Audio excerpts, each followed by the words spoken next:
भगवान शिव और माता पार्वती के पुत्र भगवान कार्तिकेय, जिन्हें मुरुगन, स्कंद या सुब्रमण्य भी कहा जाता है, हिंदू धर्म में शक्ति और युद्ध के देवता के रूप में पूजित हैं।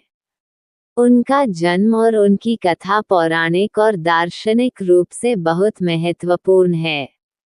उनकी उत्पत्ति से जुड़ी कथाएं पुराणों में विस्तार से वर्णित हैं, विशेष रूप से शिव पुराण, स्कंद पुराण और महाभारत में। आइए विस्तार से जानते हैं कि भगवान कार्तिकेय का जन्म कैसे हुआ और उनका पृथ्वी पर आगमन कैसे हुआ। भगवान कार्तिकेय का जन्म। एक पौराणिक कथा। भगवान कार्तिकेय का जन्म एक विशेष उद्देश्य के लिए हुआ था। ये घटना देवताओं और असुरों के बीच चल रहे संघर्ष के संदर्भ में होती है। असुरों का राजा तारकासुर देवताओं के लिए एक गंभीर संकट बन चुका था। उसने कठोर तपस्या करके ब्रह्मा जी से वरदान प्राप्त किया था कि उसे केवल भगवान शिव के पुत्र ही मार सकते हैं। उस समय भगवान शिव तपस्या में लीन थे और विवाह की इच्छा नहीं रखते थे। देवताओं ने शिव और पार्वती के विवाह के लिए प्रयास किए ताकि उनका एक पुत्र हो सके जो तारकासुर का वध कर सके। शिव और पार्वती का विवाह। माता पार्वती ने कठोर तपस्या की ताकि भगवान शिव उन्हें पति रूप में स्वीकार करें। उनकी तपस्या सफल हुई और शिव पार्वती का विवाह हुआ। विवाह के पश्चात भी शिव जी ध्यान और तप में लीन हो गए। कार्तिकेय की उत्पत्ति का विशेष वर्णन। भगवान कार्तिकेय का जन्म असामान्य और दिव्य तरीके से हुआ। उनकी उत्पत्ति की कथा में कई चरण शामिल हैं। 1. अग्नि और शिव के बीज की कथा। देवताओं के राजा इंद्र और अन्य देवताओं ने शिव से प्रार्थना की कि वे अपना तेज ऊर्जा प्रदान करें ताकि तारकासुर का अंत हो सके। भगवान शिव ने अपनी ऊर्जा को अग्नि देवता को सौंप दिया, लेकिन ये तेज इतना शक्तिशाली था कि इसे धारण करना कठिन था।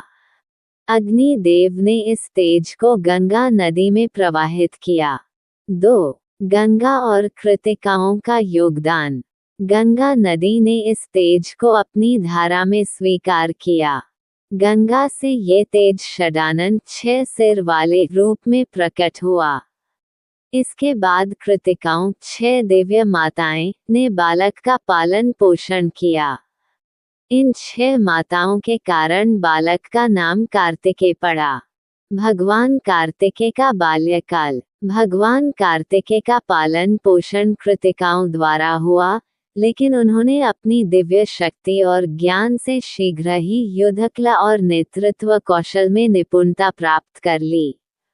उनके 6 मुख हैं, जो उनके सर्वज्ञानी स्वरूप का प्रतीक हैं।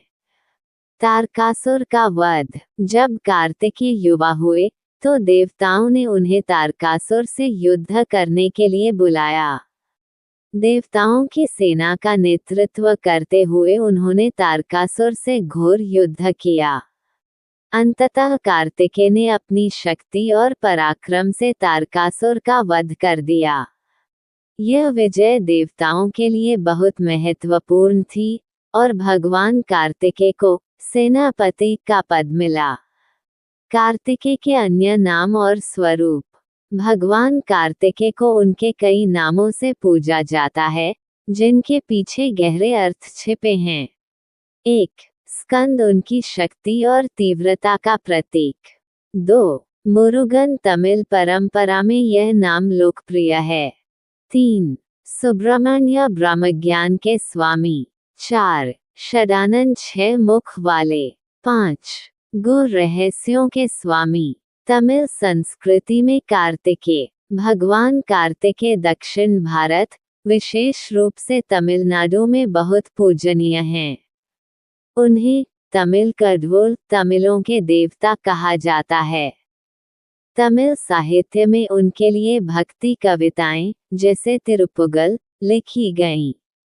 उनके प्रमुख मंदिर, जैसे पलानी मंदिर, थिरुत्तानी और स्वामिमलाई उनके भक्तों के लिए तीर्थस्थल हैं।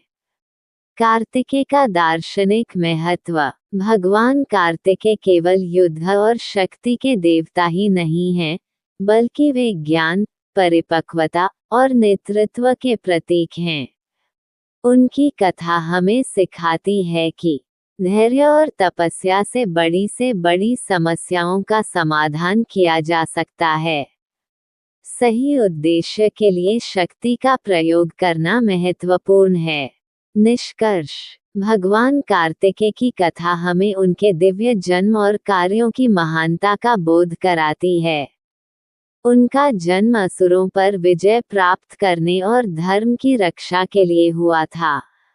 वे सभी युगों में शक्ति, साहस और ज्ञान के प्रतीक बने हुए हैं।